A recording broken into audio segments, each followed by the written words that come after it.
Good morning, everybody, and welcome to a QB Power Hour. We're talking about converting to QuickBooks Online, some top facts, FAQ, frequently asked questions, and we also are talking about some other Q&A that you all might have as we go along. You can type your questions in that question box, and I have several Intuit Care representatives, and hopefully they keep themselves muted. And I'm very glad to have the Intuit employees helping us with questions today. So thank you all for joining us. A little bit about the QB Power Hour. Here's our agenda. We're going to talk about the QB Power Hour. We'll cover some introductions for the people who are speaking today, then the CPE process, let you know about upcoming live events, and our topics and learning objectives for this agenda today is the top 10 frequently asked questions. What are the things that Intuit Care or Intuit Support get called about the most? And I'm going to go ahead and mute all of our staff and helpers today because somebody's coming through. So I'm going to mute you all so we can keep it quiet. Oh, I almost muted myself. That wouldn't be good, would it? Okay, sorry about that. So we're talking about those frequently asked questions. The Intuit Support and Care team, what are the most common calls that they get about converting into QuickBooks Online and those frequently asked questions? We're going to cover those. We're going to demo a few things for you as well as provide you with lots of links and resources where you can get additional information. That's in that one PDF handout. Then we also have another bonus tip that QuickBooks Desktop users will really appreciate and helps you and your clients when you're moving to QuickBooks Online. Then we'll talk about Q&A. We're going to spend some time at the end of the hour. We're going to hopefully allow 10 minutes before the end of the hour, and then we also can go long. We can go 10, 15 minutes after the end of the hour if you guys have lots of questions. We'll take your questions on conversions from QuickBooks Desktop to QuickBooks Online, third-party apps, and more questions that you all have. So be thinking about your questions. You're going to type those in the question box. For those of you that are new to QB Power Hour, it is a free webinar series that we have, usually every 2 weeks, but occasionally we do have them more frequently, like this is a special one. We've been having them weekly lately because we've got lots of great stuff to talk to you about. So we'd love to have you register and join us for upcoming QB Power Hours. That we always cover tips, tricks, and advanced insights on usually about half desktop and half online, and we also bring in special guests to talk about relevant and useful third-party apps. We talk about practice management, value pricing, and things like that. So I'm glad to have you joining us. Our primary sponsors are Long for Success, my business, and Quick Bookkeeping and Accounting, which is Hector's business. He's busy with tax season right now, so I'm covering this one today with the help from Intuit. We also a lot of times bring in some other vetted sponsors. We pay particular attention to who we bring in, but we bring in third-party developers or other speakers that we think can provide very valuable and useful information for you all. We are not officially sponsored or associated with Intuit, although they are sponsoring this one for us, and we've got lots of Intuit representatives on here today helping answer your questions and presenting some of these top facts for you. So I'm really thrilled to have Intuit join us. For those of you that don't know me, my name is Michelle Long. I am a CPA and the owner of Long for Success. I'm the author of several different courses for Intuit Academy, now called Accountants University, as well as co-author the advanced certifications for both desktop and online. And I've also written 5 different books. You can check those out on Amazon if you want to. A couple of great resources for you. If you have additional questions after this webinar, go to the LinkedIn group. You see the link there, or the Facebook group. It's a great place for you to post your questions and get the answers from lots of your peers when you have additional questions. Because there are hundreds of you on this webinar today, we may not get them all answered. So please go to one of these 2 groups and post your questions later, and that way other people can help you as well. I'm also an international speaker for Intuit, and I've had the privilege of speaking for Intuit, gosh, for about 8 or 9 years now, and I just love it. We also have Matthew joining us today. Matt, you want to go ahead and introduce yourself? Oh, he needs to get unmuted. Let's unmute Matt, make sure. Matt, you there? Great. Yep. Can you hear me? Yes, I can hear you. Thank you. Perfect. So hi, everyone. I am a voice of the customer specialist here at Intuit. I've been with them for 3 years now, working my way up from talking on the phones with perhaps many of you, taking calls for QuickBooks Online, to actually getting into a role a little bit more of analyzing data and turning your feedback and a lot of the things that we see people struggle with into actual product enhancement. So a lot of work that I've done on the desktop migration side, as well as new to the product, new to QuickBooks Online. So should fit in perfectly with what we're covering today. Great. Thank you, Matt. We also have joining us today, Micah. Micah, would you like to introduce yourself? Sure. My name is Micah, and I've been at Intuit for 5 years. I currently manage the care experience for different experiences throughout Intuit, specifically apps.com, data services, our mobile and thin clients, and then desktop migration. Great. Thank you. And I'm really glad to have both of you all joining us today. I've worked with both of these two over the past few weeks getting this content together because they've got great information. Hopefully it's going to save you guys lots of time when you're doing these conversions and you have questions. But first of all, let's talk quickly a couple of more administrative details. The CPE process. For those of you who need CPE credits, you need to be logged into this webinar for at least 50 minutes today. You can only get CPE credit when you're attending it live. If you're watching this recording on YouTube, I'm sorry, you're not going to be able to get CPE credit for this. I will give you a CPE password sometime during this webinar. You need to write that password down and keep it handy. Then near the top of the hour at the end of the webinar, we will give you a CPE poll question, and you'll need to answer that poll question with the CPE keyword. You'll get your CPE certificate within about 3 weeks, and you guys need to hang on to those and keep those for your own record. Okay? We do have some upcoming live events we'd like to make you aware of. The Ultimate Accounting VCon, the award-winning virtual conference that Sandy Smith-Leva and I host, is coming up in May. Scaling New Heights is in Atlantis, Bahamas this year. What a great time to take your spouse with you or your significant other or your family and go learn lots more in-depth stuff about QuickBooks and everything and have a business trip combined with a fun and great location. QuickBooks Connect, I bet it's better than ever. This will be its 3rd year. It's an amazing conference. We had Oprah Winfrey there last year. I don't know how you're going to top that into it. But that's coming up in October. I'd love to see you guys there. It's always a great one. So put these things on your calendar and start making plans for some of those as we go along. Now, before we get into it, we kind of want to know a little bit about where you all are at right now on QuickBooks and converting. So we have a poll question for you. In the last 12 months, have you completed a conversion from QuickBooks Desktop to QuickBooks Online for either yourself or for one of your clients? Yes, you completed at least one conversion. No, but maybe you're going to do it this year, or maybe you're going to plan next year, or no, and maybe you don't even have any plans to convert. Maybe you tried, but you had some problems. Which one of these applies to you all? And also, the faster you guys can answer these poll questions, the faster we can move along. And I will share the answers with you so you can see where you stand along with your peers, kind of give you an idea of, you know, if you guys are doing the same things and having the same experiences. So please answer that poll question quickly. And Micah or Matt, do we have any questions that we want to answer while they're doing this poll question? I know it's kind of early. Yeah, I think a lot of them have been smaller questions, so. Okay, great. All right, yeah, you guys keep typing your questions in there, and I want to thank Woody too. Woody is awesome. He's also with Intuit joining us on answering these questions, so thank you very much for doing that. All right, let's see how we're doing on this poll question. This one's not for CPE credit, and we've got a good number of you have already voted. So I'm going to go ahead and close this, and I'll share the results with you all. And you can see that 38% of you have completed a conversion. And then we have some are planning to do it this year and some that are planning to not do it at all. Well, that's interesting. So we had a question for you all that are planning to not do it at all coming up a little bit later. But right now, I'm going to go ahead and pass this over to Matt. Matthew, would you like to go ahead and take the presenter mode? And I can do that for you if you haven't. And we'll let you cover some of this. All right, I'm going to hide the poll question. Matthew, we are passing it to you, so you got to click to accept it, and then I'll let you know when we can see your screen. All righty, can you see it? I can see your screen, Matthew. Take it away. Thank you. Perfect. So what I wanted to cover with you guys is a top 10 FAQ for converting to QuickBooks Online. These are basically comprised from all of the contacts that we get in from various pro advisors, accountants, and customers around converting data to QuickBooks Online.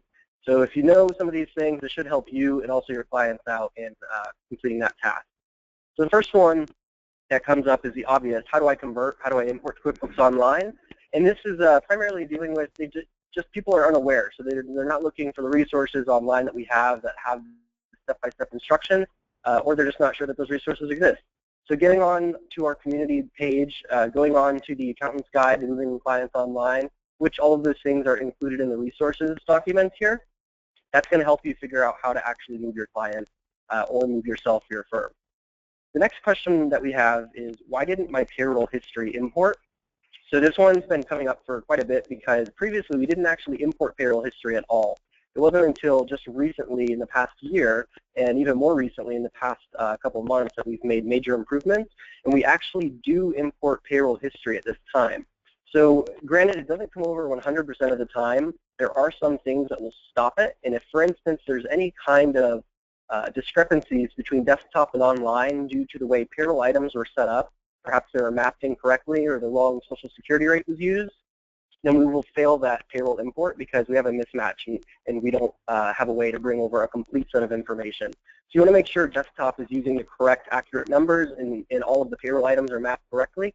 And if everything looks good, then odds are that we're going to be able to map that over to QuickBooks Online, and you'll be able to pick up right where you left off in terms of entering your payroll history.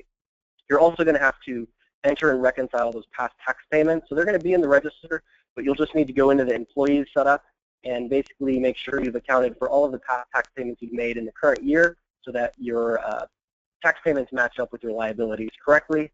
And then last, as far as your employees being marked as inactive, if you come over and you've actually paid them this year, they will show as active. You'd need to then run payroll the first time with your active employees before you can go back and edit your now inactive employees and change any kind of information associated with their user. And third on this list is help printing checks. So this one comes up a lot. People are confused because they may print it right one time, but then the next time it's misaligned, and it just causes a lot of confusion.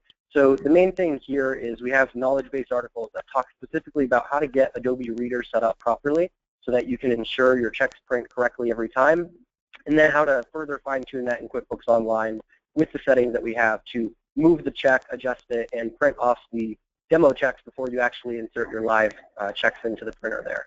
So a lot of great resources in that document that Michelle's put together.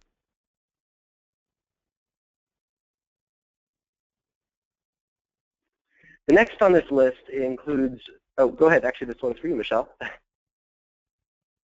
Oh, there we go. Thanks, Matt. Also, you said the document that I put together. Now, that's not fair because, Matthew, you helped and Micah helped. It was a joint effort on putting these resources together. So I don't want to take full credit for it. But, yeah, so the next frequently asked question is, how do I link my existing Intuit merchant account? Let's say your client or you have already been using the merchant services with QuickBooks Desktop, and now you're switching to QuickBooks Online. In QuickBooks Online, you'll go into the payments, and you'll see where you can connect that account. You'll put your merchant ID number in there. So it's really pretty easy to connect it.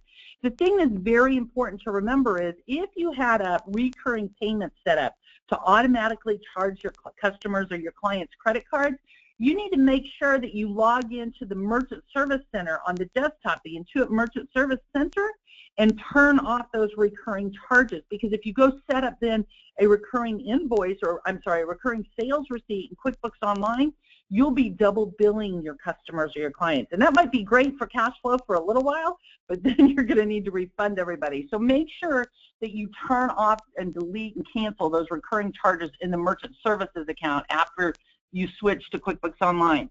Also then, there's always lots of questions about how do I customize the invoice, or can I import templates from the desktop? So it's easier than ever to import or to customize your invoices in QuickBooks Online, but it's kind of a complex process when you want to import templates from the desktop. So we've got a link to a knowledge base article that walks you through the steps on how you can import an invoice template into QuickBooks Online.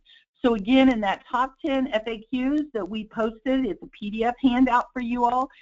In there, there's a link to a KB article, a knowledge base article with the details on how you can do that. So make sure that you check that out when you need to do that. Matt, you want to go ahead and take it again? Sure, thanks, Michelle. And just really quick, following up to that last import templates option, I know many of your eyes might have lit up here for a moment. Keep in mind, this doesn't actually import your direct template from desktop just yet. It's basically a way to import a docx file from Word that you can set up to be in a similar format to your desktop template. Great clarification. Thank you, Matt. No problem. We have a poll question here. Oh, yes, we do. Okay, let me go ahead and launch this poll question for you all. Okay, so some of you said that you have converted. So if you have converted one of your clients' files, what was the main reason that you decided to convert? So like 38% of you said that you have converted. What's the main reason that you did this? Did you want to reduce or eliminate time? Oh, goodness, required to do the work or work with the clients? That cut off, sorry there. Did your client move out of the local area so you wanted to be able to access it remotely? Did you decide that the hosted desktop became too costly? Or did the hosted desktop solution not meet your needs? Or did your client ask you to switch from QB Desktop to QuickBooks Online? So what's one of the main reasons that you converted a client from desktop to online? Let's see what you guys have to say about that. And are there any questions that we need to answer verbally while they're answering the poll question?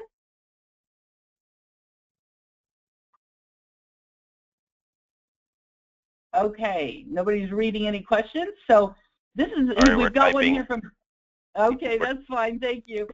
So there's a, how can I reconcile a Chase credit card that has multiple cards? Dennis, that is a great question. Stay tuned. Matt's going to show you that in just a few minutes. He's going to talk about some of that stuff.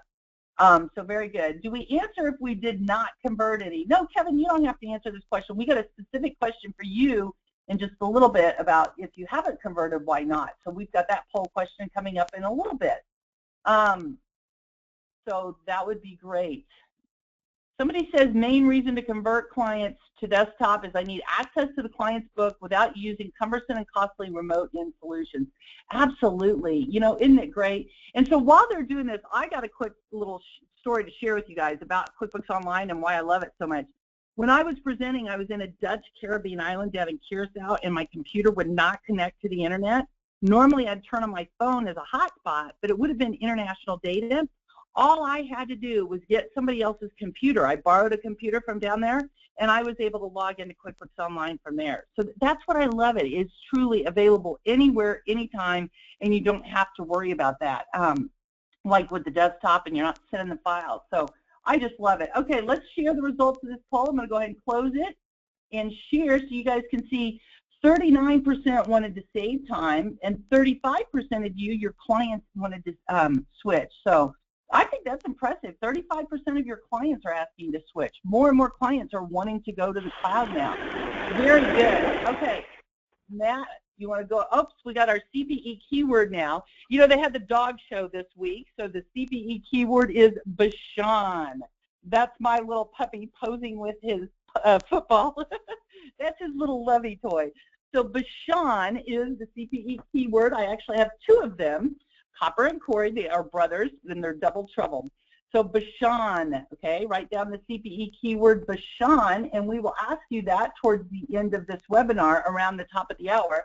So again, one more time, Bashan, write down the CPE keyword Bashan. They did not win the Westminster Dog Show either, not this year. They won it a few years back, though. Bashan was best of breed or something like that. So Bashan, I said at least 5 times, write down Bashan. Okay, let's go ahead and move on to the next one. There you go, Matt. This one's yours.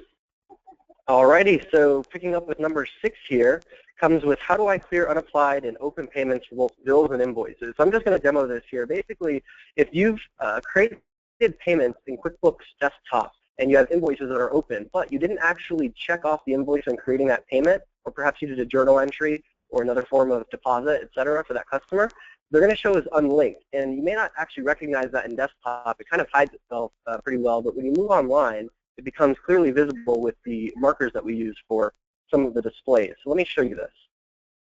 On the customer screen, you'll notice that I have $800 in open invoices, and it says that they're overdue.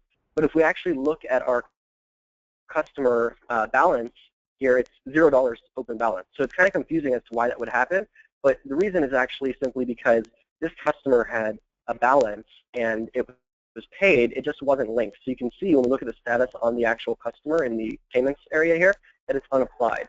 So the easy way to fix this is to actually click on that payment, or you could simply go to receive payments and you find whatever this balance was supposed to apply to, and you can just then apply those to the invoice that you see, and you can save this payment. So now that payment's been applied, if we go back to the customer screen, we now see that that overdue open balance has gone down because we've linked the payments together. The same thing goes for vendors and bills. If you have a bill that's open, oh, look at that, it's congratulating me. If you have a bill that's open and you have a payment that you've made, you want to make sure you link those via the received payment for the customer and for the bill via the actual pay bills screen here. So next question here that would come up is, how do I connect my bank and credit card? And a common area here that people would ask when the question just came up is, how do I reconcile multiple credit card transactions? What do I do with those? So back into QuickBooks Online, the connections are rather simple. You just go to the Transactions Banking tab. You'll actually have Add Account, but you'll have a more visible one when you've not yet connected any account. That will let you connect your bank, credit card accounts, etc. Now, once you've connected them, actually prior to connecting them, if you're looking to do the multiple credit card parent-child accounts, I advise that you go to the chart of accounts first and set those up. So the way you would set those up is you'd have a parent credit card account, and you could simply name it parent credit card. If you have Chase, maybe you put Chase in the name, and you leave that one $0 balance and just create that as the parent. Then as you create sub-accounts underneath it, you'll need to basically click the checkbox that says this is a sub-account and name these each their respective sub-accounts. If they have an employee name or just 1, 2, 3, etc. So you'll see they're indented. That's how I set it up properly. Then when you actually go to the banking screen and you connect to your credit card, what you'll do is you'll connect to each one of these child accounts, but you're not going to connect anything to the parent account. So in the end, I don't have this actual scenario to set up, but this little icon here that shows that your credit cards are connected, you should see this on all of your child accounts, but your parent account should look just as it is right now. So if that's the case, then you're going to have these balances in your credit card accounts, the child accounts, where you actually pay for items. And these are all going to flow up into your parent credit card account. And the reason you see this as 0 is because I actually did make a payment to this account earlier for the demo. So if we go over here, we can see this transfer of $1,500. That was the total balance here of the transactions that I accrued. So just making that payment to the parent credit card account allowed me to clear out the total balance. Even though the child accounts will still report a balance, that's okay. So then in the end, when you're actually getting ready to reconcile, when you go to reconcile on that screen, you're going to want to reconcile only that payment that was made to the parent account. So all of the employee credit card accounts I'm going to ignore, and we're simply going to click on the parent account, fill in the details for this transaction. I'll just go ahead and put this date just so you can see. And you'll have all of those expenses from the child accounts flow up and the payment from the parent account flow up. So easy process, just confusing if you're not sure what to do at first. So going back here, we have number 8, which includes what happened to my reconciliations from desktops. How do I reconcile my account? So kind of a follow-up from the previous one. However, if you reconcile QuickBooks Desktop accounts, then your reconciliation reports are not going to import. But the current status of your reconciled transactions does import. So I'm going to show you that again in QuickBooks Online here. I'll go to my register. And in this case, the account that I had imported was this bank account test account here. And you can see the transactions that were brought over from desktop because they still show the R in the register, which basically means that it's reconciled. So if we were to go into the reconcile screen, my beginning balance would be the total of these 2 reconciled transactions, which it should be what you left off with in desktop unless you made some changes along the way before you actually imported. And you can basically just create that reconciled just where you left off. So if you finished last month in December and now you're doing January, you would just choose your account, resume reconciling, or reconcile now if you haven't started it, and put the ending date for your current period, in this case January, as well as the ending balance. So everything else should balance out regardless of the reports being there. You'll be able to reconcile your books. And a tip too as well, you might want to take those reconciliation reports and maybe just save them and put them in a Dropbox account or Box or some other storage platform in the cloud so you can access them later if you did need to reference them. So number 9 here on this list is how do I set up memorize payment transactions and how do I set up an invoice to automatically bill the customer. So your memorized transactions do come over to QuickBooks Online. The only catch is if they're there to process credit cards automatically, those are not going to come over, and that's primarily because we process them different in QuickBooks Online. So in QuickBooks Online, you need to set that up as a recurring sales receipt with the credit card set because that's going to auto-bill them. If you set it up as an invoice, it's going to create an invoice and send it to the customer if you choose, but it's not going to actually charge them automatically. and there is no recurring received payment charge in QuickBooks Online. So to set that up, you can simply go to the gear icon here and go to your list, recurring transaction list. Really easy to get to, and you can set up all sorts of recurring transactions from this screen. We won't go into detail on it, but in the resource document there will be some links on how to do that as well. And number 10 here for these questions, basically, how do I customize my report to be like desktop? And can I use my existing memorized reports? So you can't bring over your reports from desktop directly, but you can customize them to be as close as you can get to desktop. And in this case, sometimes there's new reports that desktop does not have that make things easier. The other option is you do have third-party reporting apps that you could use as well to get better, more concise information about your business that QuickBooks Desktop or Online just doesn't offer as part of the package itself. Michelle, did you want to talk any more to some of the reporting options that you have in QuickBooks Online? Yes, I would. I would like to show them, especially some of the management reports. And, I'll go through and demo some of this in QBO. And then when I get done with this demo, maybe we could ask Matt to share with us some of his comments on some of the third-party apps. I know some that are great. I'd love him to share some of them with us as well. And excuse me a minute. All right, so you should be seeing my screen now. Yes, you are. Okay, so one of the things that comes up a lot of times when it comes to customizing our reports and things like that, you can do your basic report customization where you can go in and customize the reports and do all that. We've talked about that in previous QB Power Hours on customizing reports quite a bit. So what I wanted to talk to you all about today was the management reports, because these are the ones that I know, especially CPAs, we have sometimes special things that we want to send with it. Maybe it's a cover letter, maybe it's a compilation report. Maybe we've got to get the footer on every single page of the report because of the SARS rulings and stuff. Or maybe you just want to put together a package of reports that look very nice and professional. They look better than the basic reports.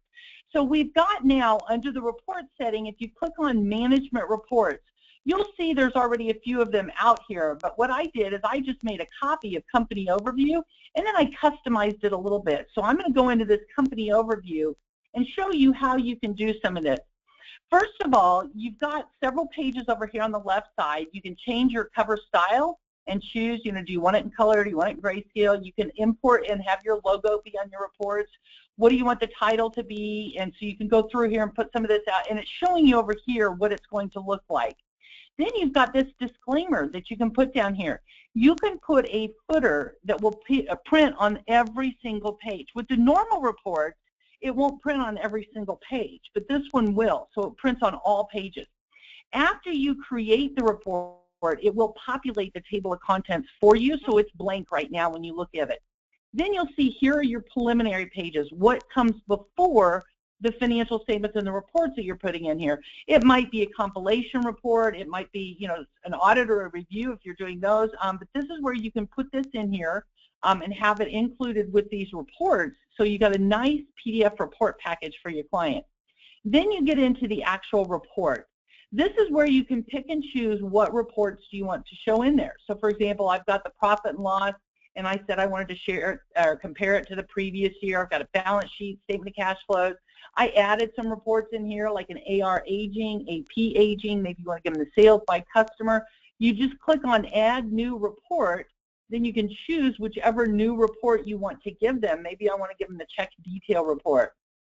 Customize that as needed, and then you can continue to add new reports as you want to.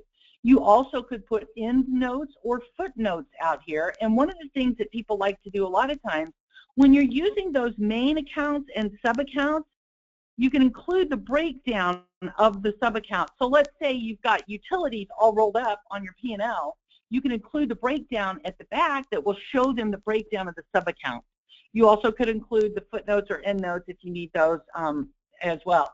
So once you've got all these put out here, you can also go through this advanced tab down the bottom in the middle. This is where you can choose what footer do you want to show on every single page, or you could add a header in there.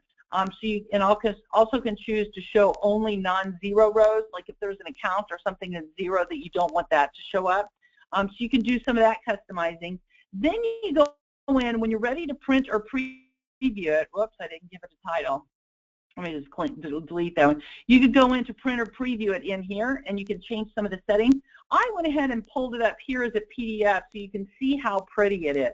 It's a nice, very professional report. You customize it. There's that footer information on every page.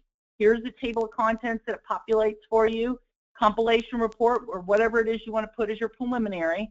And then here's the P&L. And notice how nice and professional looking this is.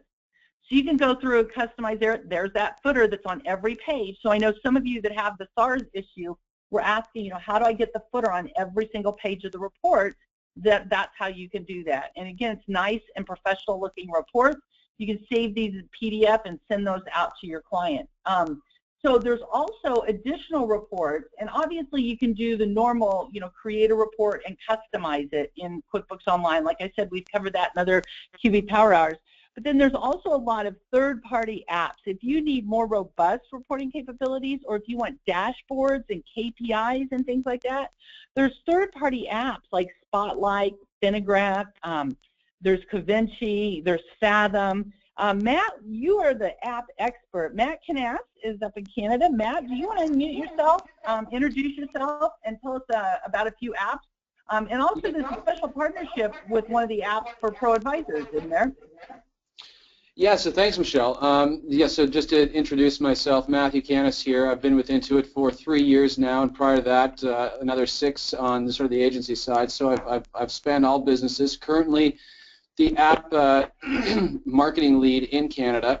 So Michelle, to your point around, I think you nailed most of the apps that I would say are the most recommended among the pro advisors. You've mentioned Finagraph, which I know is becoming very popular. Fathom is definitely a great one, a group out of Australia who makes beautiful looking reports.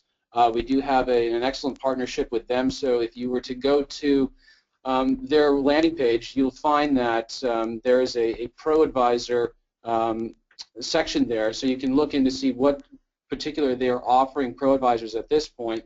And then of course there is a Spotlight reporting. Again, a lot of them there are different functions between each. I would say that depending on your client, I would say investigate which one is right for you. As an example, Spotlight reporting is able to pull in Google Analytics. So if for instance, your client is very interested in marketing, it would be interesting to correlate the marketing effort, whether that's like a little digital spend on online advertising, and then look to see what the sales were like based on Google's trending and sales input. So you'd be able to have a very fluid conversation around what that spend did during that particular time.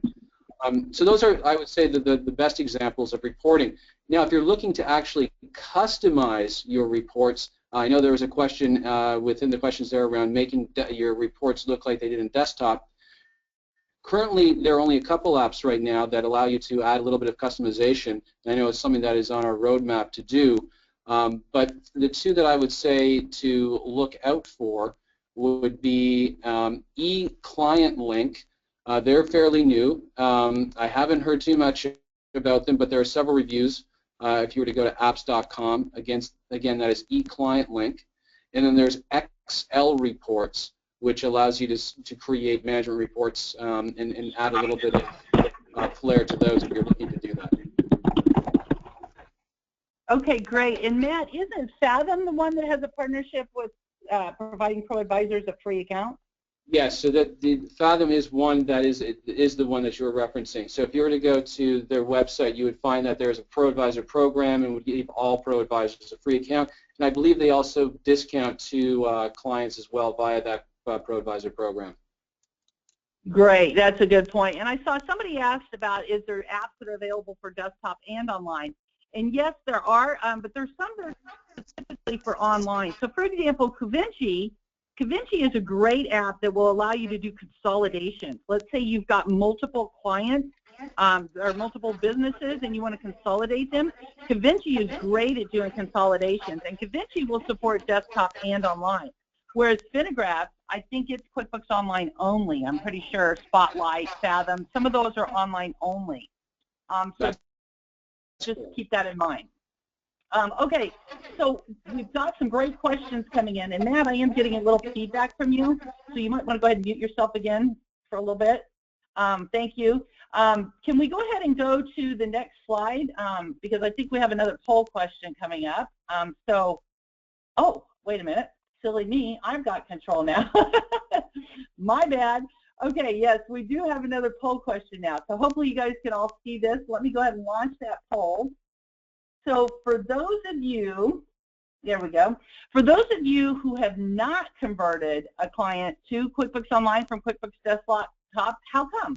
You know, so some of you said yes, you have, and some of you said no, you haven't. So now for those of you that have not converted, why not? QBO lacks the specific features, it's cost prohibitive, you're concerned about data security, you don't feel knowledgeable in QBO, or some other reasons that are not listed here. And while you guys are answering that poll question, I see there's quite a few of you that are saying I don't feel knowledgeable in using QBO. So I'm going to talk quickly. The Pro Advisor program offers a free one. There's 3 different levels of the Pro Advisor program, and there is a free one where you can join the Pro Advisor program for free to learn and get certified in QuickBooks Online. So if you're saying I don't feel knowledgeable in using QBO, I would encourage you to go to QuickBooks.com under the Accountant menu, go in there and look at the Pro Advisor program and sign up for the free version, get certified in QuickBooks Online. It's all free.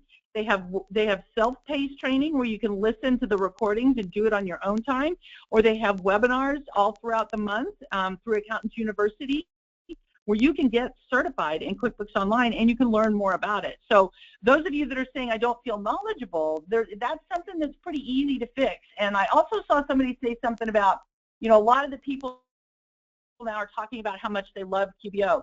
And yes, that's true. You know, I started using QB Desktop, gosh, back in the late 1990s. I started teaching QuickBooks Desktop in 1999. I've written books on QuickBooks Desktop, so I am a long-time desktop user.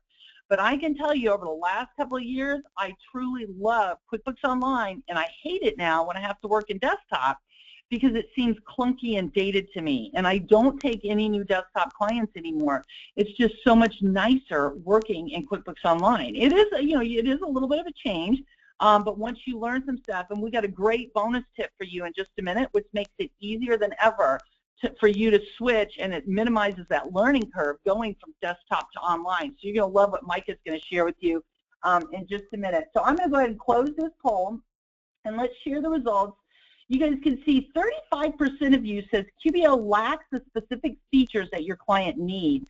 19% said you don't feel knowledgeable. 25% said other reason not listed here. We can only put 5 options in these poll questions, so it is hard to get, you know, a response for everybody. And then 17% of you said that it's cost prohibitive compared to desktop. You know what I've discovered? Accountants are the only ones that tend to say that. These small business owners, they don't. They understand investing in tools to help them work more efficiently. And I will challenge you, how many of you do tax returns? You probably at least do your own tax returns. How many of you do it manually? Maybe you fill out the PDF of the form, or you print the form out and you do your tax returns manually. No, that's silly, right? Nobody does manual tax returns anymore. Why do you use QuickBooks at all? Why don't you just use a green ledger pad? We use tools because it helps us to do the job faster. That's exactly what QBO does. Yes, it has a monthly fee associated with it, but the time that it saves you and the efficiencies that you get by using this tool allows you to be actually more profitable and make more money and do things a lot faster than in the desktop. And I know that's kind of something that accountants and bookkeepers sometimes have a hard time with, but it is a fact. You're going to get the savings in the efficiency and the productivity. So keep that in mind. And don't forget, as accounting professionals, you can sign up for the Pro Advisor program to where you're able to get your clients 50% discount on QuickBooks Online. So it makes it a lot more affordable as well. Now, Micah, are you ready to share this great bonus tip with us? And I'm going to pass it to you so that you can share your screen. Sure. Let's see. Make presenter. There you go. Okay, so you should be able to accept it. Now you can present this bonus tip that we have for everybody. Awesome. Okay, I can see your screen now. Awesome. So I wanted to show you our new Windows app. So this has been out for a little over 6 months now, and we also have had a Mac app out for over a year now. And so what this is designed to do is to give you some comfort in moving from desktop to QBO. And so what you can see here is that you've got these menus that might be familiar from desktop. They're not exactly the same, but you'll have your shortcut keys and things like that. And I think one of the neatest features that we hear from accountants all the time is I can't open multiple windows, I can't have a profit and loss open and things like that on QBO and be working on a vendor. Well, now you actually can. And the neat thing about this app is, let's say you have your profit and loss up and you're doing some testing and you're like, oh, this is wrong, I need to change something. If you go into, say go into customers and create an invoice, this report is going to automatically refresh in the background. So you can sit there and have multiple reports up, and the reports will just automatically refresh as you make changes. And it's a really great app as well, because you don't have to, in QBO when you're logged in with the browser, we time you out after 1 to 3 hours depending on your settings. With the app, you can stay logged in all day and we won't time you out. So it's a really great feature that allows you to basically kind of make the transition from desktop to QBO a little bit easier on you.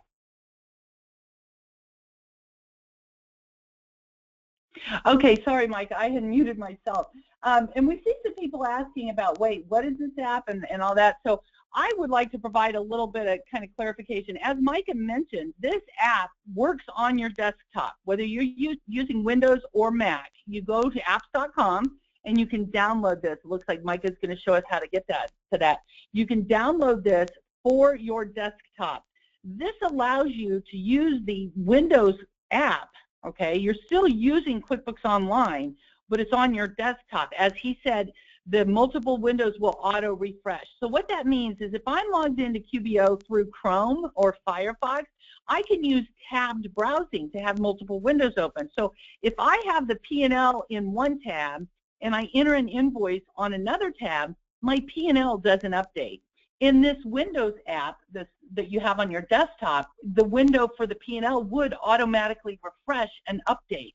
So it's got that auto refresh feature for you that's very nice. It also has the ability to use the drop-down menus.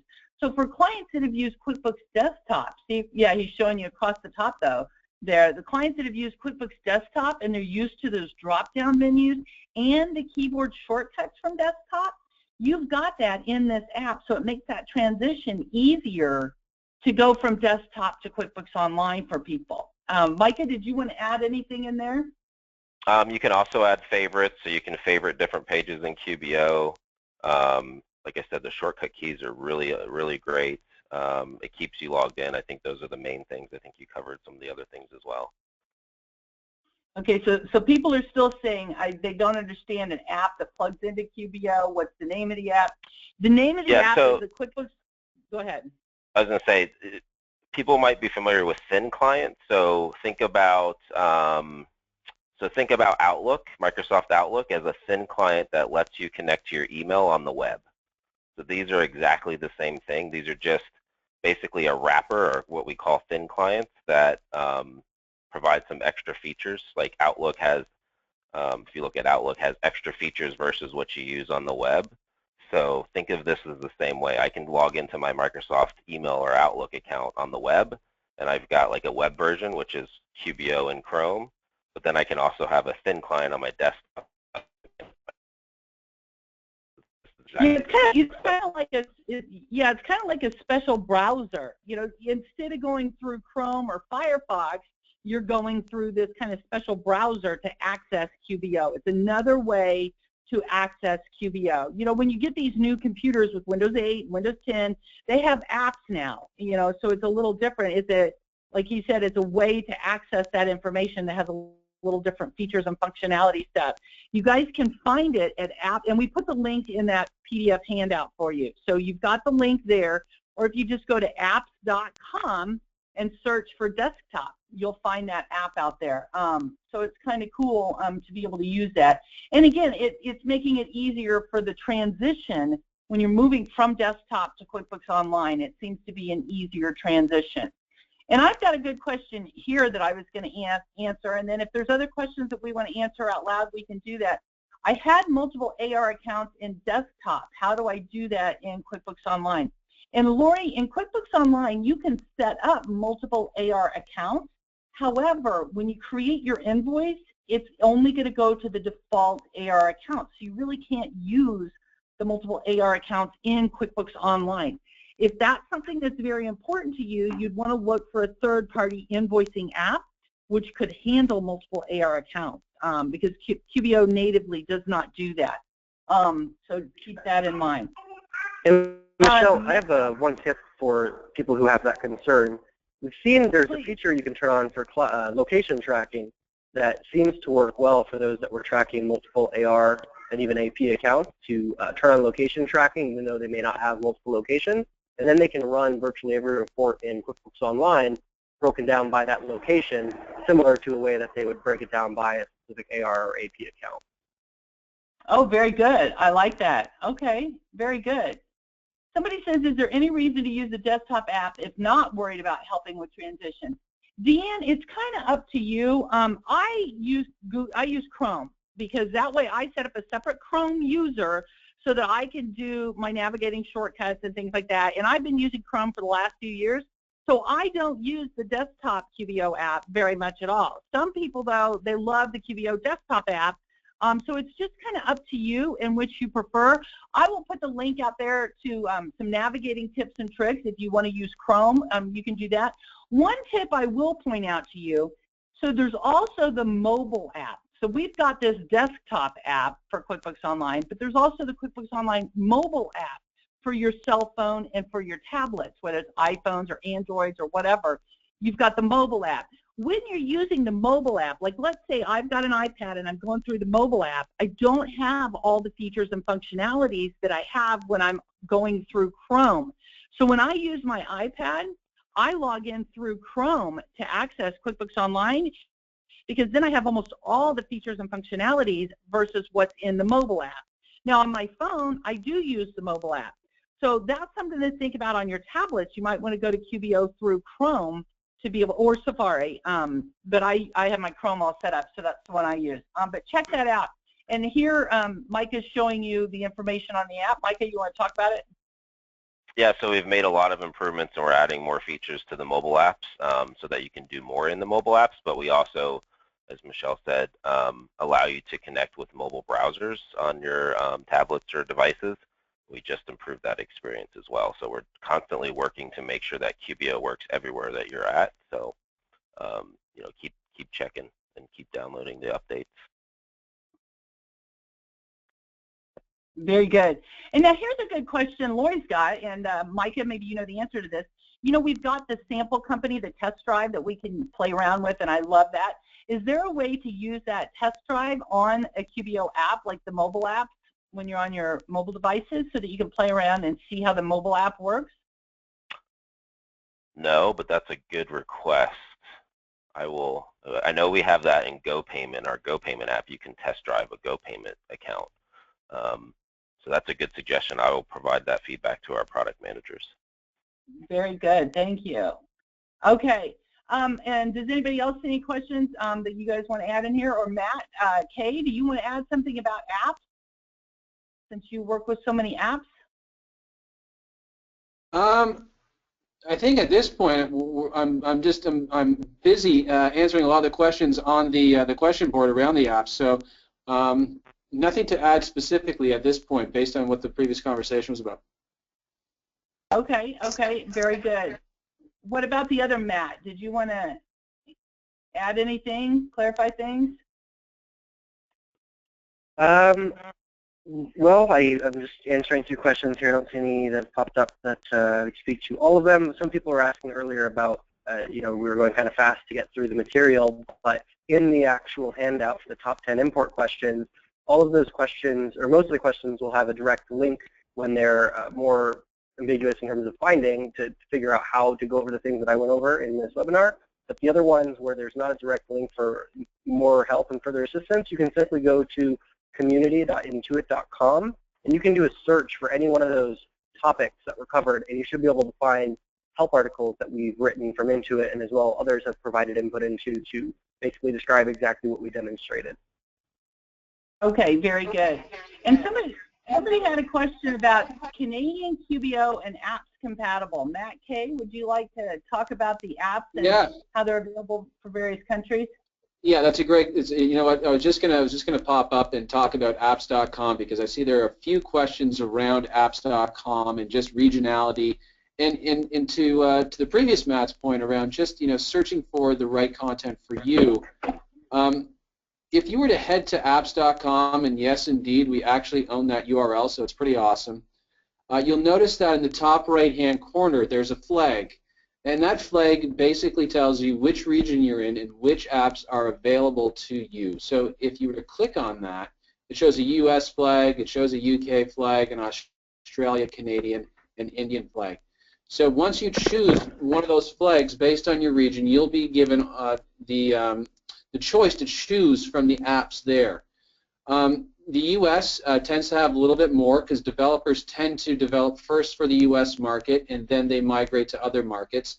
I would say that Canada is just a little shy of what the US has, but most of the popular apps that we've talked about today, if not all of them, are available in Canada, and just the same with the UK and Australia. You'll also notice that there's a search bar there. And a lot of folks have been asking specifically around, hey, you know what, is there an inventory app, or how do I make QBO more like enterprise? Is there progress billing? If you were invoicing, if you were to search in there some of those keywords, just as you would search in Google, and in fact our search is powered by Google, so it's a great search engine. You'll find a lot of what you're looking for based on that search. So I would implore everyone to check out, if you are interested in apps or just want to get to know them a little bit more, to go to that site, do a search, have a look at the apps. You'll be directed to the apps that you're looking for. We call those app cards. And if you click on those app cards, you'll be taken to specific information about them. And there's usually videos there and a lot of sort of high-level information about them. You can also visit the home pages of each of those app developers to learn a little bit more about what they do. But again, to Michelle, your question, there is regionality. Make sure you're in the right country. You'll get the right apps for your country, which basically means, when we say that the apps are designed to really abide by a lot of the compliance laws and tax laws, because obviously a lot of these apps will be working with tax data. And so clearly there are a lot of differences between the US and Canada, Australia, UK tax laws, and so that's where the big difference comes in. So yeah, I think that pretty much wraps it up. I'll go back to answering a lot of the questions online, but if you have any questions, please do stay on, and I can answer those in the extra minutes that we have beyond what's scheduled.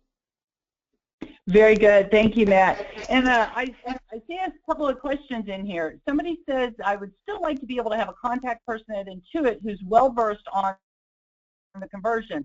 I can't imagine calling a general customer support line. Deanne, you're right. That's why we joined the Pro Advisor program. Remember I said it's free for accounting professionals? You then can get certified and get support, and our Pro Advisor support is different than the general support line. So you go to QuickBooks.com, click on Accountants, click on Pro Advisor Program, the second one right here. I'm showing you how to do this, all right? And then there's 3 different membership levels now that you can do. Sorry, let me hide my toolbar so I can close this window. There's 3 different levels now, so you can choose your plan, okay? Pro Advisor Free, Deluxe, or Premium. The free version gives you the training and the support for QuickBooks Online. So you can go through, sign up here for free, get certified in QuickBooks Online for free, so you can take all that training, get certified, and you get the QuickBooks Pro Advisor support. So there's no reason that you have to call the general support number. So just keep that in mind. Now, I see that we're at 5 minutes to the top of the hour, and I do appreciate everybody being with us. I'm going to go ahead and launch that CPE question, poll word question.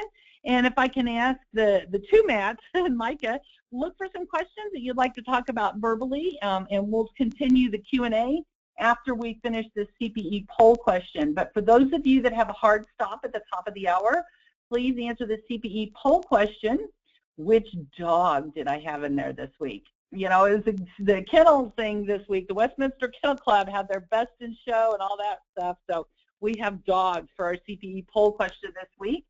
So answer the CPE poll question, and we'll continue on with the Q&A. Those of you that can stay with us, we'll go ahead and hang around for another 10-15 minutes, depending on how long everybody can stay. I know Micah, I think, has to leave. And thank you, Marina. She says, another great class.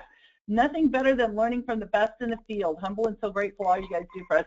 Thank you, Marina, and I'd like to personally thank the Intuit people today for joining us and spending their time and getting all these great resources and links and things together for you all and presenting this for you all.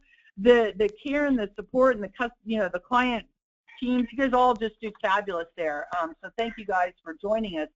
I think that's fabulously. Okay. John's saying that the winner is different than what I put. You're right, John. I didn't put the winner as the CPE poll question. I put my dog breed. I did not put the winner because I couldn't remember the winner. So it's not the winner.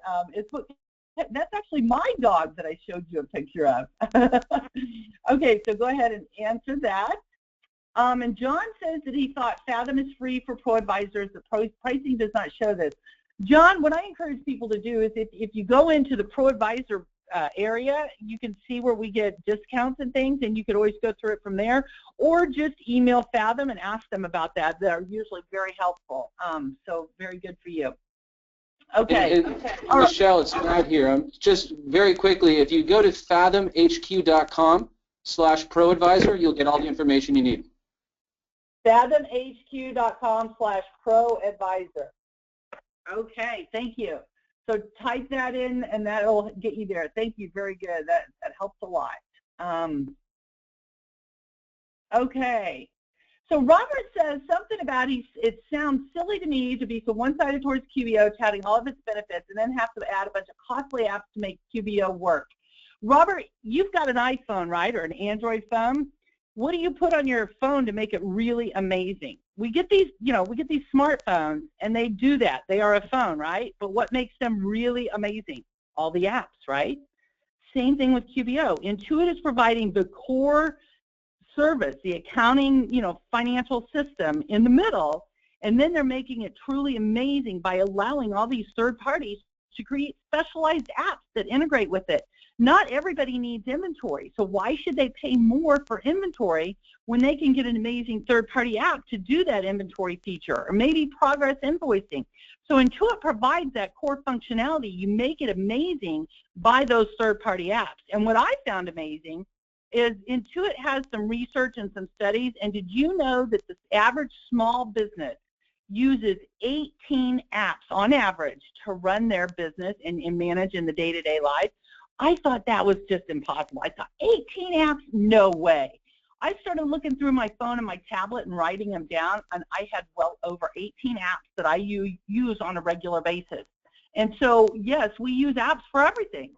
So in our small businesses, they're happy to pay for something if it's going to help them to enhance their business and manage things more efficiently.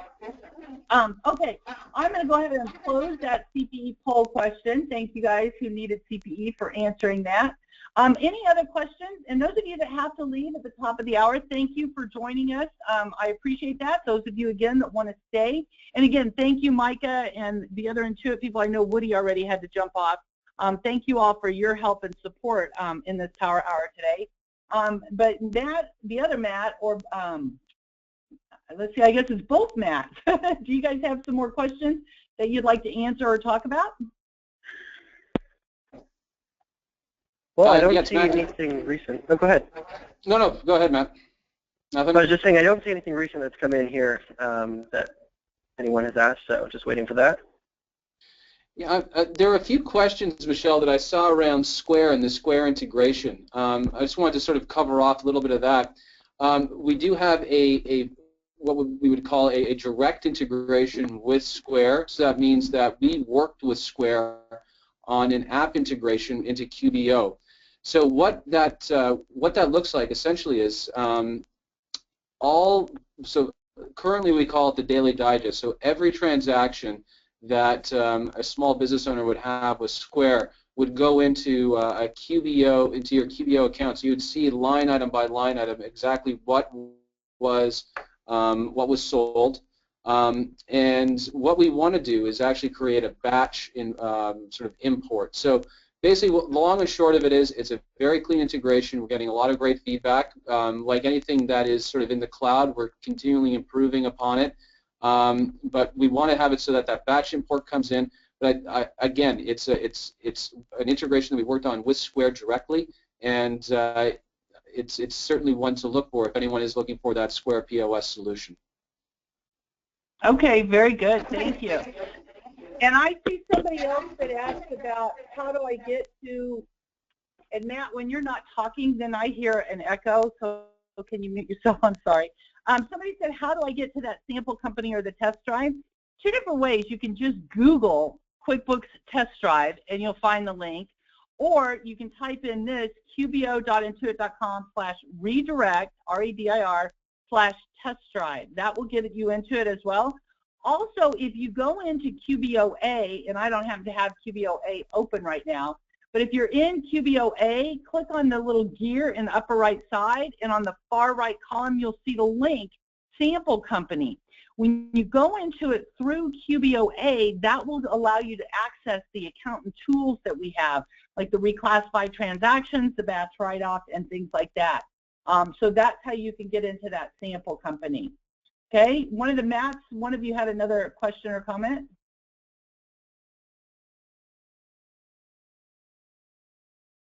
No? Somebody's muted. You got to unmute yourself.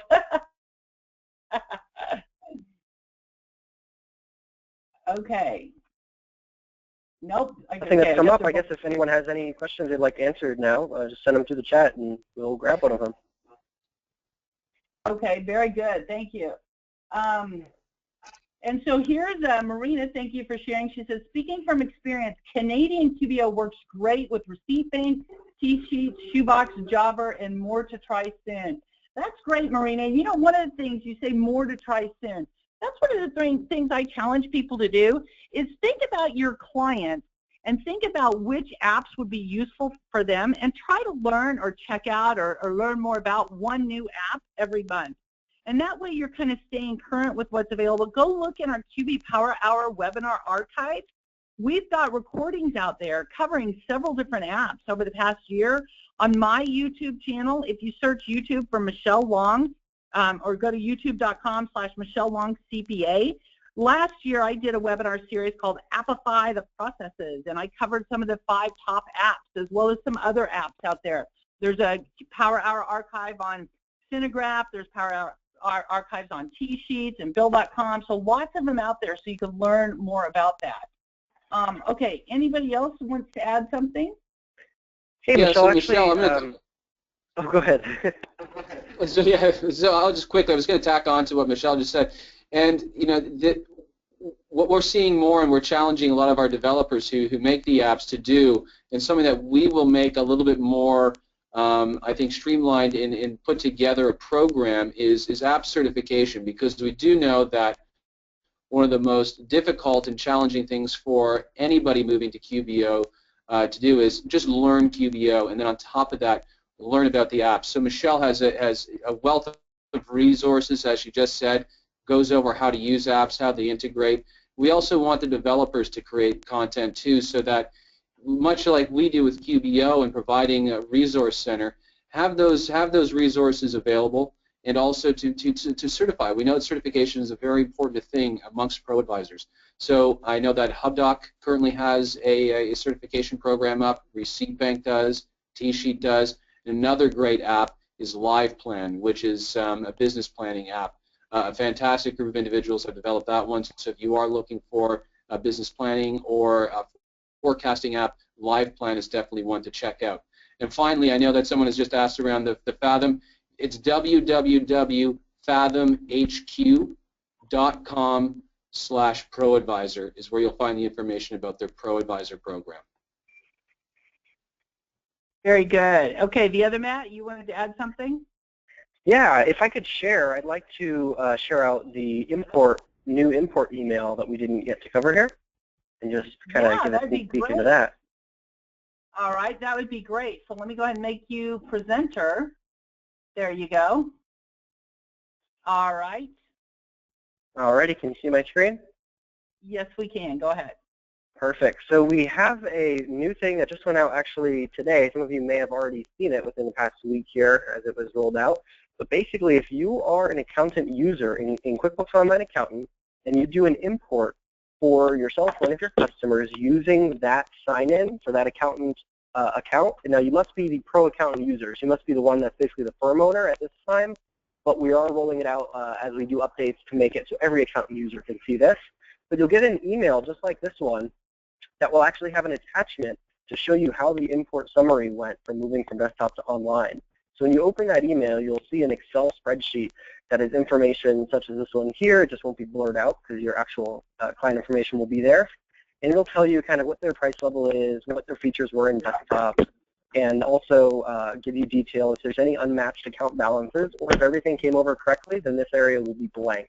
So this is a great way to see if there's a change from desktop to online. Perhaps your sales tax payable accounts switched over to the new sales tax system if you had those active, or perhaps there was something that could have failed because of it being unsupported, or just changed in terms of perhaps first in, first out accounting for inventory recalculated items, and shows a difference there. So you're able to see these things, and each of the tabs has its own detailed information, such as this one, which tells you why an account might have been skipped from importing into QuickBooks Online, or why vendors might be different, items, etc. So it's a great way to just see a summary of an import. So now you don't have to go through and do all this spot checking after importing and hope and worry that things didn't come over. You're basically able to see here if everything did come over, and if it didn't, why didn't it come over, or what didn't come over, and it gives you some steps on how to go about resolving that. So really great way to get extra resources there to help yourself out during migration. You know, that's really great, Matt, and I'm glad Intuit built this tool for us. I think it's very helpful. So again, after we import, we'll get this report emailed to us. How long does that usually take to get the email? Well, basically, as soon as your import's done, you're going to get the email. So if you've got what I'd consider an average size file, around usually like 10 to 50 megabytes large, it's probably only going to take about 15 to 20 minutes for that import to finish and for this email to come through. Now again, if you don't see the email, then you should still get the email that says your import finished, but you'll only see this if you're the pro accountant user signed in with your QuickBooks Online Accountant user ID and password when you go to do the import. Very good. And so now, Matt, let's say it went bad. Oh my gosh, I have so much to do. I can re-import for the first 60 days and it wipes out what was there already, correct? So I can have a do-over, right? Yep, you can re-import over and over within the 60-day period. You know, pretty straightforward, but you basically don't want to set up payroll, e-services, and run direct deposits before you're ready to actually run with your data, because that's the only thing that'll block it from importing. That's a good tip. So again, you said payroll. What'd you say? Direct deposits, and what else did you mention? Yep, so payroll, e-services, and direct deposits, just don't run any of those. So if you run a direct deposit or you pay your payroll taxes electronically or file electronically, that's going to block you from importing within that 60-day period. That's a very good tip to add. Thank you. And I want to let people know, too, I posted a link in the Q&A box or whatever. You should see a link where for the Firm of the Future webinar series. For those of you that aren't joining us live, if you go to Michelle Long CPA YouTube channel, so youtube.com/Michelle Long CPA, there's, under the playlist, there's a Firm of the Future webinar series. The first two webinars are about getting connected and getting online and converting to QuickBooks Online and streamlining your workflow. Then the third one, somebody asked a question about, you know, how do I pass on the cost of all these apps to my clients, or do we absorb the costs ourselves? Well, the third webinar in that Firm of the Future series, we talk about becoming a trusted advisor and moving to value pricing. And we talk about how you can convert clients from desktop to online and convert them to value pricing and build the cost of these apps into your pricing for your clients. And so I encourage you to watch that number 3 video, Becoming a Trusted Advisor. And then also webinar number 4, we talked about getting connected. How can you network and connect with your clients and use social media like LinkedIn and Facebook, tools to help you do that efficiently using something like Hootsuite, and how to share content with other people. So I encourage you to check those out. Again, that's at Michelle Long, my YouTube channel, under playlist, Farm of the Future webinar series. There's lots of great information for you there for you to check some of that out as well. Okay, Matt, did you want to add anything else? Either Matt? I think I'm good. I think there's just a lot of questions around. I think that people have sniffed out that there's a Canadian talking about apps here, and there's a lot of questions around, you know, Canada and app use here. Again, I implore everybody to head to apps.com, go to the specific region, check out all the apps that are there, play around with the search engine, find the apps that you might need. But yeah, the majority of the Pro Advisor reviewed apps. I mean, there was one of our attendees, Marina, was saying, you know, receipt bank T-sheets. All of these are available in Canada, so do check them out. Okay, now Matt, let me ask you a question. The QBO Desktop app that Micah shared with us, that used to be not supported in Canada, but people said it was still working. Do you know, is it now supported in Canada? It's going to be supported fully very, very soon. I was just, in fact, it's this week we're having the Canadian Accountants Council hosted here in our Toronto office, and we're learning a few things about product updates. So I would say for those in Canada looking for it, hold your breath just a little bit longer because you're going to be seeing it very, very soon. Okay, but I have heard from some people that they are using it and it works fine. But we have a lot of smart users out there, Michelle, who find their way into the app. So yeah, there are probably a few that are using it, but there are a few tweaks for the Canadian app that are specific to our region. Right, yeah, and that's the thing. If you do wind up having problems, Intuit's not supporting it yet, so you're kind of on your own. But just hold tight, and you'll be getting that soon. So very good. Okay, so here's a question I'm going to ask to the other Matt. When you're importing from QBO, or you're converting from desktop to QBO, somebody's asking about the sub-accounts that they're not indented in QBO. Does that mean they were not set up properly? Can you talk about that conversion on sub-accounts from desktop to online? Sure, yeah. If the sub-accounts are set up properly in desktop, they should be coming over just like they were if you did the full import from QuickBooks Desktop to QuickBooks Online. So if you don't see them indented on the chart of accounts and you click on them and they don't show that they are checked off for sub-account, then it probably means they were not set up correctly in desktop. Okay, very good. Thank you. Okay, trying to see if there's anything else that we should talk about. I've got one more thing I can share. Go right ahead. Yes, go right ahead. All right. So one of the things that was mentioned was the importing custom sales form templates. And I didn't see any questions on it, but I'm not surprised that this will come up later, is how do I actually do that? Because if you go to custom form styles, there's no way to import. Well, it's actually a beta feature right now. So what you have to do is you have to actually go to QuickBooks Labs, which if you guys are not familiar with QuickBooks Labs, highly recommend you check it out. It gives you access to the latest and greatest before it actually hits product, and it lets you try out things that usually do end up being in QuickBooks Online. It also lets you add feedback so you can improve the features before they're released.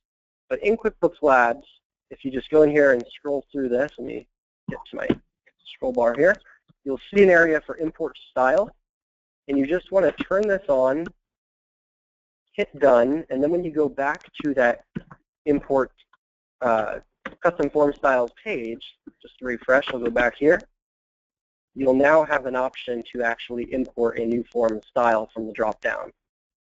And in this, you'll have basically the choice of invoice and estimate, and you can go through here, pick your docx file, download a sample to see what that looks like and how to modify it, match the fields, confirm your style, and then actually use that when you create invoices in QuickBooks Online. And the tutorial video and help article are also included in the guide that we've put together for you. Okay, and speaking of the guide, Helen had a question. Is there a guide to help you set up correctly and stuff? Helen, in the top 10 facts, the top 10 FAQs PDF, number one is how do I convert? And there's a link there to a 3-part guide on converting to QuickBooks Online. Also in the Pro Advisor training materials, there's lots of details and information, as well as in the advanced training materials. Even if you're not ready to work on the advanced certification yet, You can access those training materials once you earn the regular certification. So I encourage you to get certified. And then Module 1 of the advanced materials is complex conversions. Lots of great information and resources that you can refer to in the training materials. Even if you're not really working on the advanced exam, you can use those training materials. Then also, I saw somebody else, that Jolene, on those sub-accounts, she said it's still not showing up correctly in QBO. Jolene, one thing I would ask is make sure you're not using IE, are you? Don't use Internet Explorer. It's evil. It's so evil. Intuit, or Microsoft even now has Microsoft Edge and Windows 10 computers. They're not even using IE. So don't use IE. Definitely try it in Chrome or Firefox. And sometimes you just maybe need to clear your cache and cookies. If it still doesn't look quite right, sometimes I'll undo the sub-account and redo it to try to fix it, because they should be indented kind of like they were in the desktop. So I hope that helps. Okay. Yeah, and if you do run into trouble, definitely call our support line, because it could be malfunction. You know, that we want to be made known, aware, so we can fix it if it is indeed a problem. Something as well that I think might be helpful along the lines of getting started help in QuickBooks Online is we've implemented some new in-product guides that you can utilize, and even better, you can have your clients access without any really involvement from you. And they're living right here on the home page, and they're actually going to be expanded, so there's going to be a lot more help added to this, including topics such as connecting your bank, downloading transactions, connecting parent credit cards, etc. But anytime you see one of these guides, you can click on it, and it'll launch a walkthrough that will actually guide you step by step through the product into the various areas and give you whatever information there is to share. So some of these things include talking you through new things that are in QuickBooks Online that didn't exist in QuickBooks Desktop, so you get familiar with the actual user interface here. And then also guiding you through when certain things that you do to interact with the product actually are callouts that maybe we want to proactively give you information on, such as if you have billable items, we'll call that out and say, hey, you have a billable item, do you want to add that to the invoice? We'll let you see the attachment window. So just a lot of things you can do as you actually go through the product. Take a look at some of these guides. I won't continue through it, but there's quite a lot of useful information in them. Some of them are pretty simple, like adding a user, but these will help you and your clients out tremendously. And as we put more and more in there, it's just a great way to continue your learning with QuickBooks Online. Yeah, those are great. Thank you. And so I've got another question for you, Matt, and then maybe we should wrap it up. Sure. So, okay, maybe two. Okay, so here's the question. It's something about that I was told for my account that I could re-import more than the 60 days. So when you, let's say you convert and you need to do over, for the normal clients, it's a 60-day period. But for your books, for accounting professionals, it's more than 60 days. Isn't that correct? Good call out, yes. So if you are talking about your firm's books, so I'm in a client company right now, this is 60-day limit. But if you're talking about your firm's books, you have a 1,000 60-day limit. So 1,000 days over that 60 days that you can import and re-import. Now you want to be careful, because if you're importing from desktop and you're not paying attention to what you're doing, you still have to be, you have to click through several screens and confirm a few things. But if you choose your company and say, yes, you want to overwrite your data, it will overwrite your data, and that is irreversible. So you definitely want to be cautious when you do the import if your company name is similar to someone else's, or if you normally just don't pay attention on that screen. Now you want to start. Yeah, that would be bad, wouldn't it? Okay, all right. Any final comments from anybody, Matt or Matt? I think I'm good. Thank you very much for having us, Michelle. It's been a pleasure. Yeah, thank you. I want to thank both of you, both Matt and Matt, as well as Micah, who was on earlier, and Woody, who was in the background answering questions, and Nancy for helping to organize all this. So thank you to all of you Intuit people, and thank you to all of our attendees for joining us today. I hope it's been helpful. You will get a follow-up email with links to the PDFs that we provided today, as well as a link to the recording of this webinar. So thank you, everybody, for joining us. Thanks, everybody. Have a nice one, and I'll see you all again. The next QB Power Hour is February 25th, so next week. All right? Thanks, everybody. Bye. Thank you. Bye. Bye.